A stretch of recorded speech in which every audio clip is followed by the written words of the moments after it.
Entonces, no habían muchos eruditos, eran pocos. La raíz, la razón, la causa del porqué. Moisés no era un erudito porque anterior a él no habían profetas. Eh, Isaías tampoco tenía mucha erudición, pero más que los apóstoles sí, porque él también leía el libro de Dios, el Génesis,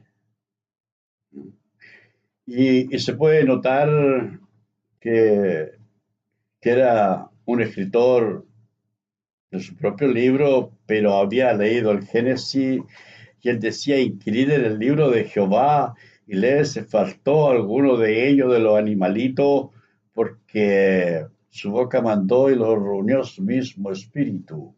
Está diciendo que el espíritu de Dios, que es Gabriel, fue el que reunió a los animalitos en Jerusalén cuando fueron a parar a Babilonia.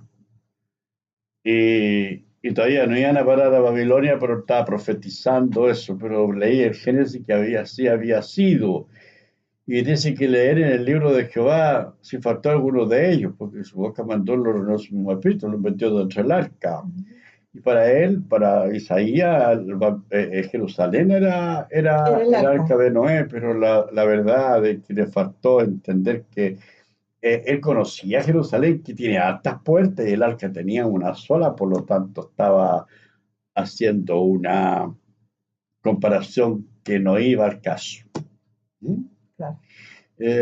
Jeremías declara en su erudición en el capítulo 7, versículo 22, que nada habló Jehová acerca del sacrificio del holocausto el día que lo sacó de la tierra de Egipto. Es cierto, porque en Éxodo 18 el suegro de Moisés que le pide a Moisés que traiga una ovejita gordita que se traía de Egipto para sacrificarla a Dios.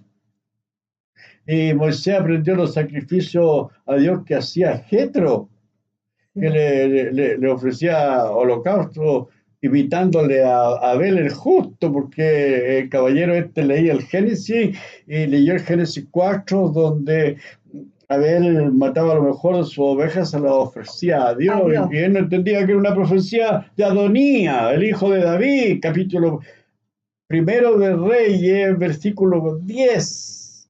Y él leía el Génesis porque todavía no se había escrito, faltaba mucho para que llegara ese tiempo de David, que faltaba 500 años a futuro.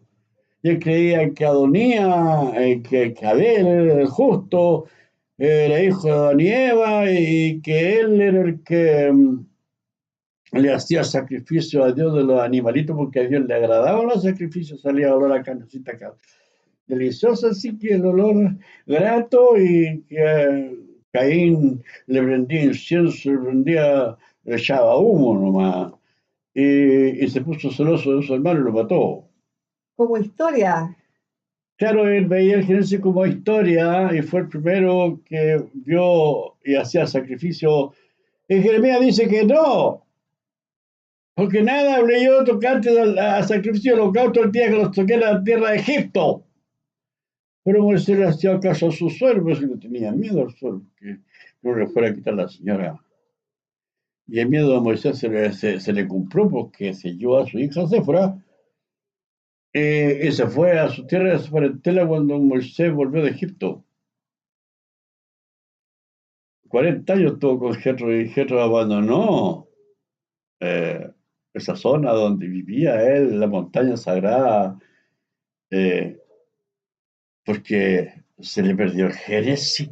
Sí, pues se va Jetro, se despide Moisés, se va con la hija. No sabía él a dónde había quedado el Génesis y el Levítico, que eran los libros de los sacrificios que él había creado, y que le decía que por eso, por esas leyes que estaban en esos libros de los sacrificios, Moisés rigiera a su pueblo antes que recibiera la ley del Éxodo, porque en el Éxodo 18 le está diciendo: ¿cómo estás juzgando tú solo a este pueblo?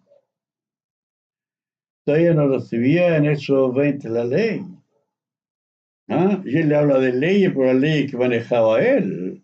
La ley de los sacrificios, que es lo que tenían que hacer, y se le atribuye a Moisés en Génesis, el Levítico, y de Jetro. No, porque él ya tenía leyes, Era sacerdote, el Levítico. y el padre de Jetro también lo era. Y era sacerdote de Madián, Madianita. Y ahí no se entiende. Ahí se pierde Sí, la historia de las cosas, la historia de los hechos, que nadie quiso contar. ¿Por qué nadie podía decir nada de Moisés? Porque al que dijera algo contra Moisés, le caerían las maldiciones. Él mismo se puso a que te maldijera, yo maldeciré y todo eso. Y que hablar de ti, lo haré añico. Entonces, no fue tan así tampoco.